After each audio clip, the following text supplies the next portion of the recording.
This is a story about a red-haired girl named India Opal who moves to Naomi, Florida with her father, the preacher. Opal is quiet and shy, often wondering why her mother has left them, while her father is absorbed in his work, preparing his weekly sermons. While shopping in a grocery store, Opal meets a wild dog and claims him as her pet, naming him Winn Dixie after the grocery store. Opal brings Winn Dixie home and introduces him to her father. The dog becomes a member of the family, and they soon learn that Winn Dixie can't be left alone. Because Opal is new in town, she hasn't made a lot of friends. She spends most of her time in the library, listening to the librarian, Miss Franny, tell stories. Opal meets and befriends an old lady named Gloria, who the local kids have nicknamed the Witch.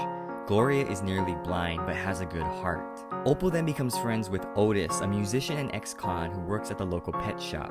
She offers to work in the store if he will sell her a collar and leash for Winn Dixie. Opal and Gloria plan a party with sandwiches and punch. All of Opal's new friends are invited, including a pair of boys that tease her and a couple of other girls. During the party, it begins to rain, and so everyone is forced into the house. Then Opal notices that Winn Dixie is gone. Opal and her father search for the dog in the rain and can't find him. In the end, they return to the house and find that Winn Dixie is with everyone, listening to music and enjoying the party. Initially, readers can recognize the distance between Opal and her parents, which sets the tone for a somewhat lonely novel.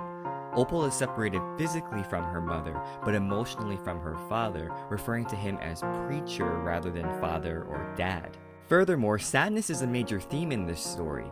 Opal often wonders why her mother left, and it's this sadness that is eventually uprooted at the end when Opal and her father have an intimate discussion while searching for Winn Dixie.